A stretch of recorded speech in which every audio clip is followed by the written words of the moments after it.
What comes to your mind when you hear the name Toni Kroos? Is it that iconic last-minute free kick for Germany in the World Cup?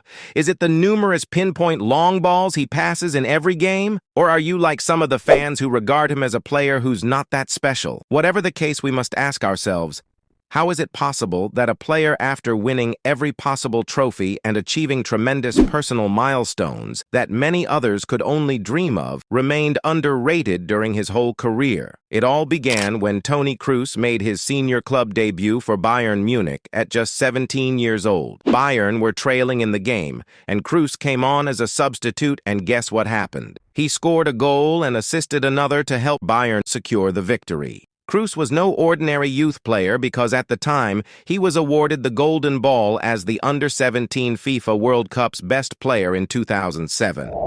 Kroos was the youngest player to ever appear for Bayern in the Bundesliga, and he was one of the most exciting and rising stars in the football world. But despite his evident talent, he faced stiff competition for a place in Bayern's starting lineup. He struggled for regular first-team football, and having made just 7 league appearances for Bayern, Kroos requested a move away from the German giants.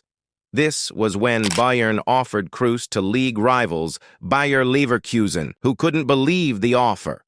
Leverkusen's sporting director even mentioned that it came as a huge surprise when Bayern offered Kroos to them out of all clubs.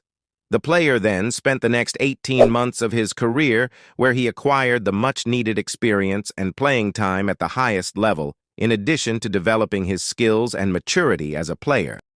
After completing a successful loan spell, Kroos returned to Bayern with an increased profile in 2010. His breakthrough then came with the appointment of the legendary Jupp Heynckes as manager in 2011.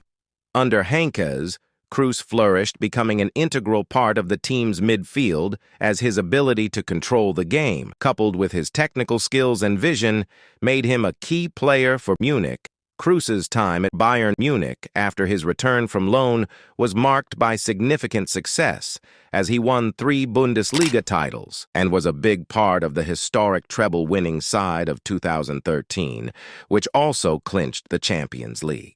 His performances not only solidified his place in the team, but also earned him recognition as one of the finest midfielders in the game. But who would have thought that even after this much success at 24 years old, it was just the beginning of a career filled with an incredible trophy galore?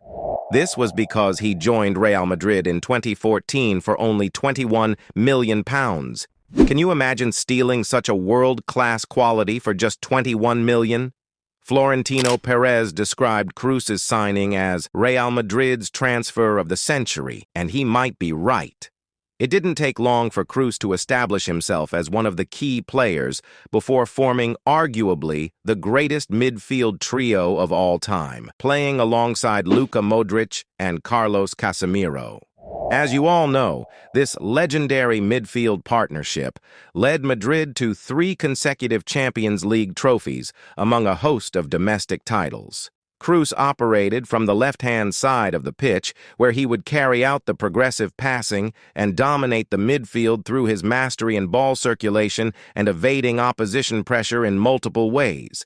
He definitely was the type of player that was extremely rare to find, possessing every single quality a top midfielder could have. Despite the acceptance of his clear footballing ability, there still were many who never considered the German as an elite player. The majority always focused on the talent of Modric, the fast feet of Isco, the flashy skills of Marcelo, the solidity of Ramos, and of course the brilliance of Cristiano Ronaldo. This situation always kept Toni Kroos under the radar of all the other superstars, but it never made him any less important. In fact, one could even argue saying that he was the most essential player of all, as he was the driving force and the spine of what will be remembered probably as the greatest Champions League team in history.